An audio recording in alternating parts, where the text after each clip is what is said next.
이번 대선은 선거운동이 시작되는 시점에선 후보 간 격차가 다소 커 보였습니다. 선거 전 막판 지지층이 결집하면서 민주당과 국민의힘 모두가 끝까지 봐야 한다고 한다는데요. 좀 조심스러운 모습이죠. 각 당의 마지막 호소에 담긴 전략을 이채림 기자와 더 자세히 알아보겠습니다. 자, 이 기자, 상대적으로 좀 여유가 있어 보이는 게 민주당 아니었습니까? 근데 더 절박하게 호소한다, 이런 이야기가 있어요. 지난주 여론조사 공표 금지 기간 사이에 무슨 일이 좀 있었던 겁니까? 네, 이 표심 변화는 판단이 쉽지 않긴 합니다. 다만 그것보다는 선거 전략에 따른 메시지로 보이는데요. 민주당 내부에선 일주일 동안 판세에 큰 변화는 없는 걸로 판단하는 걸로 알려졌는데 오늘 선대회의에서는 당선 즉시 비상경제 대응 TF를 가동하겠다면서 안정적인 정권 교체를 언급했는데 이 역시 비슷한 배경으로 보는 시각도 있습니다.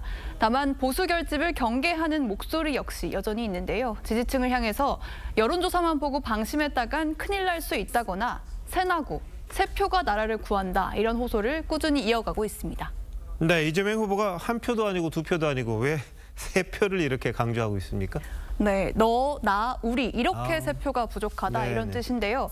지난 3년 전 대선에서 0.73% 차이로 이 패배를 당한 이재명 후보 입장에서는 특히 이 한 표의 차이가 절실하게 느껴진다는 겁니다. 그래서 선거 막판 방심을 선제적으로 차단하고 이 자신은 물론 주변 사람까지 투표를 독려해야 승리가 확실하다는 걸 강조하기 위해 선거운동 시작부터 줄곧 세 표가 부족하다고 외쳐왔다고 볼 수 있을 것 같습니다. 네. 자, 민주당은 격차가 언제든지 좁혀질 수 있다, 이렇게 견제하고 있는 거잖아요. 근데 반대로 국민의힘은 지지율이 역전됐다, 골든 크로스가 일어날 수도 있다, 이렇게 강조하는데 이것도 뭐 이유가 있는 거죠?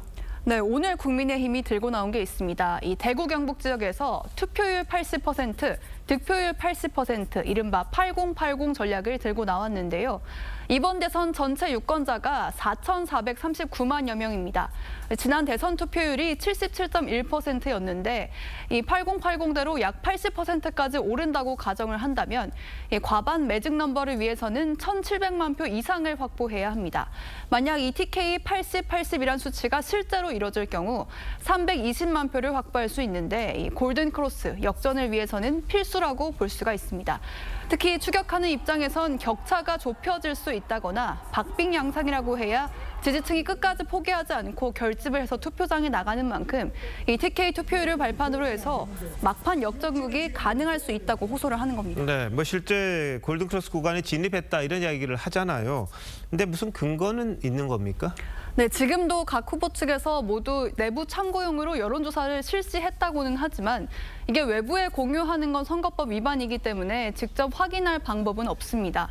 김문수 후보의 경우에는 이준석 후보에게 가 있는 보수 표심을 흡수해야 하는 만큼 적극적으로 메시지를 내는 걸로 볼 수 있습니다.